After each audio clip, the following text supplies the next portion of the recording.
But It's a toughness thing too. B-Flow, look, when I came in 2009, he was the assistant special teams coordinator, and every morning I'd have to go in early and sit down with B-Flow in this little office right when you walked into the old facility. Well, it was a new facility, but they've since redone it. So you walk in, Bill's office was on the left. You always just kind of were like, "Oh boy, please, I hope he doesn't want to." Did you just not make eye contact with No, Bill? there was a door and there was an office there where Bears would sit, and he's like the assistant, and like Bears, like you kind of just wanted to like, because if you heard like, "Hey Rob," you'd be like, "Oh, what?" Get cut. Yeah, like what? If Bill wants to see it, you're like, why? Yeah, so it's pretty scary. So when you walk in, you just put your head down, straight through, no talking, no looking. And then you take a quick right, and then his office was there. It was this tiny office. It was B. Flo and Pat Graham, who's actually the DC in New York now. And they were in this like literally 5x5 office with Two of them? Yeah, both of them. Like desk, like touching? Desk, no, it was like this, desk. And they were in there for, I don't know, 12 hours a day, something crazy. Yeah. And I used to go in and we'd go over all situations and go over special teams situations. And he's a really good coach. So I think that Miami has got a good one there. And I think he's probably of the coordinators that have gone out. I think he has the best chances to succeed. This is the one thing too, like when guys that play, there's a difference between guys that played, and I know Bill didn't play in the NFL, didn't play at a high level, but there's a little bit of like I understand what you're going through. I know that this is really hard, and I'm going to try to give you the most information possible for you to be successful.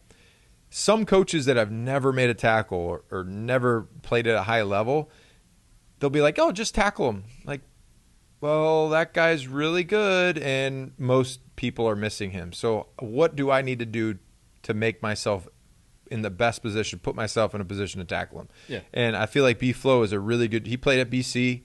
So D1 that's big football to me. Yeah. If you can get to D1 level and start, you're respected. So, I mean, I respect all coaches, but I'm saying when you play at a high level like that – is there a coach you didn't respect? Yeah. Cam Cameron. Cam Cameron, he used to 07. He was the head coach in Miami. They were 1-15. And there were many, many times where I was active roster, never played, ever, not one down. They're like 0-10.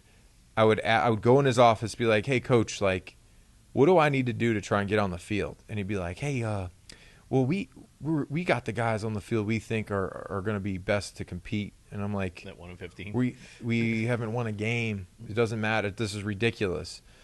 So that was really frustrating. I think that was really my eye-opening experience to the just crazy business, not fair, because there's guys that were playing that were terrible. Like they shouldn't have been on the field, but that's because of their contract or where they were drafted or who was, who liked them. They were going to play. So it was a bad experience that 2007 year. My first 3 years really sucked. It was terrible. Long snapper for most of them. Yeah, no, I mean, I was my first year I blew my knee out, but I was a DN. So my first year I got drafted. I was the third DN, so I played a lot.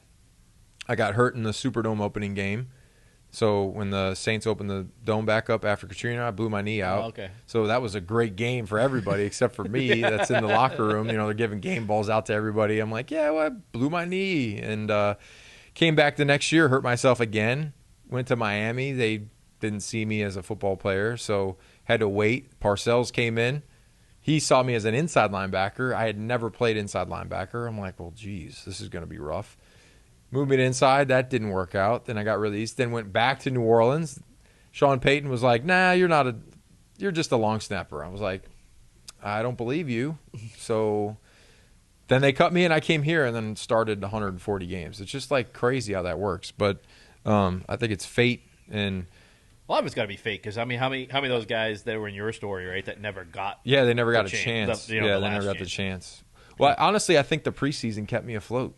And, the preseason, every preseason I ever played in, I had 3+ sacks. So when I was my rookie year, I had 3. Second year, I had like 3. Fourth, I mean, every year I had multiple sacks in the preseason, up until when I was here for a while, and then I didn't play in the last few games. But when the money and everything was on and my career was on the line in the preseason, I went out there. Give you a little bit extra.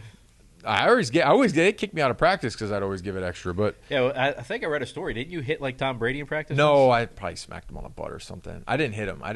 That was a Twitter thing. I never hit Tom.